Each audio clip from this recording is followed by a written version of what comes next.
नमस्कार, कसे आहात आपण? दीपावलीच्या व लक्ष्मीपूजनाच्या तुम्हा सर्वांना खूप खूप शुभेच्छा व स्वामीमय दीपावलीच्या आजच्या भागात तुम्हा सर्वांचं स्वागत आहे. आजच्या भागात आपण स्वामींची एक छानशी गोष्ट ऐकणार आहोत. मित्रांनो, स्वामी महाराज जेव्हा अक्कलकोटात असायचे त्यावेळी ते बरेचदा राजवाड्यात सुद्धा राहायला जायचे. बरेच दिवस स्वामी राजवाड्यात राहायचे आणि त्यांच्यासोबत त्यांची काही निवडक सेवक मंडळी आणि काही भक्तगण वगैरे असे सगळे तिकडे त्यांच्यासोबत राहायचे. स्वामी महाराजांना स्वमग्न असायचे, ते त्यांच्या लीलांमध्ये मग्न असायचे. त्यामुळे ना त्यांना आंघोळ घालणं, जेवण वगैरे भरवणं हे सगळं असं लहान मुलांसारखं त्यांना करावं लागायचं. त्यामुळे भक्त मंडळी आवडीने या सगळ्या सेवा करायचे. स्वामींसाठी पाणी तापवणं, त्यांना आंघोळ घालणं, चंदन वगैरे सगळा टिळा लावणं आणि मग त्यांना जेवण त्यांच्यासाठी नैवेद्य तयार करणं, त्यांना तो भरवणं हे सगळं त्यांचे भक्त करायचे. सुंदराबाई त्यांना जेवण भरवायच्या.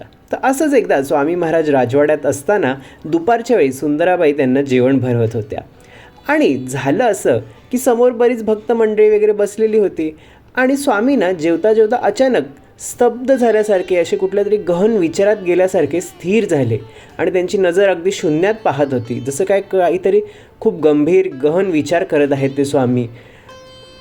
आणि मग अचानक एकाएकी स्वामी मोठ्याने बोलले की अरे वा, दह्याची शाबास, काय दही, काय दही. समोर असलेल्या भक्त मंडळींना फार आश्चर्य वाटलं की अरे हे काय झालं, जेवणात तर दही नाहीच आहे, पण दह्याचा कुठला पदार्थही नाही आहे, म्हणजे कोशिंबीर वगैरे असा कुठला पदार्थसुद्धा जेवणात नव्हता. मग स्वामी हे दह्याचं काय बोलत आहेत? आणि मग काही क्षणात स्वामी पुन्हा पूर्वीप्रमाणे जेवण जेवू लागले.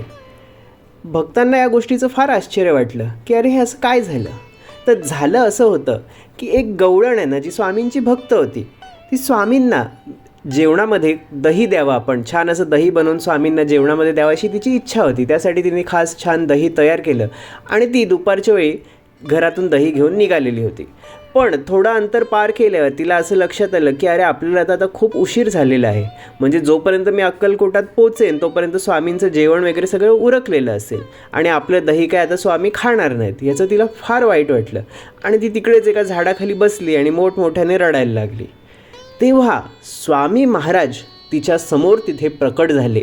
तिच्याकडनं ते दह्याचं भांडं मागितलं आणि तोंडाला लावून ते भांडं त्यांनी सगळं दही संपवलं, तिला आशीर्वाद दिले आणि स्वामी तिथून अदृश्य झाले. तर हे असं घडलं होतं की जेव्हा स्वामी महाराज तिकडे बघा विचारामध्ये आपल्याला असं वाटलं की गहन विचारात गेले, त्यावेळी स्वामी स्वतः तिकडे हजर होते, पण ते सूक्ष्म देहाने त्या गवळणीजवळसुद्धा प्रकट झाले आणि तिची इच्छासुद्धा त्यांनी पूर्ण केली. आणि ज्या वेळेला संध्याकाळी ती गवळण अक्कलकोटात पोचली तेव्हा तिने ही सर्व हकीकत तिकडच्या मंडळींना सांगितली आणि तेव्हा त्यांना कळलं की अच्छा असं झालं होतं, म्हणजे ते स्वामी दुपारी बोलत होते ना काय दही काय दही, ते ही गोष्ट त्याच्या मागे होती. म्हणजे स्वामी त्या गवळणीच्या हाकेला धावून गेले होते, त्यांनी तिची इच्छा अशा प्रकारे पूर्ण केली तिकडे. आणि सगळ्यांना स्वामींच्या या अगम्य लीलेचं खूप आश्चर्य वाटलं.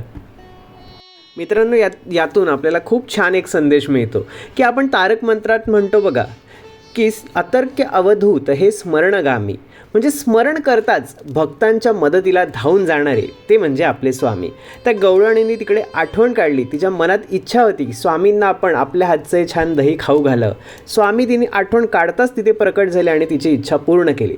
म्हणून स्वामींना भक्त काम कल्पद्रुमसुद्धा म्हणतात. म्हणजे भक्ताची कुठलीही इच्छा असू दे, मग ती भौतिक सुख हवं आहे, त्याला धन संपत्ती हवी आहे किंवा संतान प्राप्ती हवे, काही लग्न करायचं आहे, शिक्षण हवं आहे, त्यासुद्धा पूर्ण करतात. किंवा आध्यात्मिक इच्छा असेल, म्हणजे आध्यात्मिक प्रगती करायची आहे वगैरे, त्या इच्छासुद्धा स्वामींनी पूर्ण केल्या.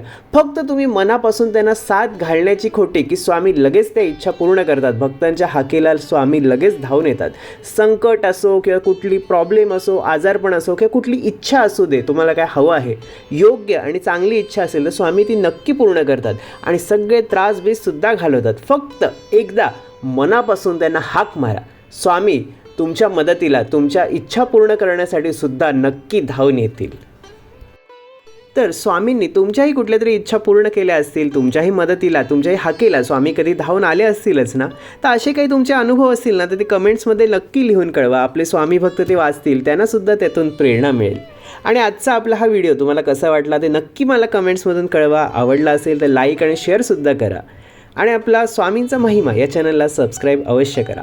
तर आज लक्ष्मीपूजन आहे. तुमची सर्वांची भरभराट होऊ दे. तुमच्या सगळ्यात चांगल्या आणि योग्य इच्छा ज्या आहेत ते स्वामी पूर्ण करोत आणि तुम्हाला नेहमी सुखात, आनंदात आणि सुरक्षित ठेवो हीच त्यांच्या चरणी प्रार्थना. धन्यवाद. श्री स्वामी समर्थ.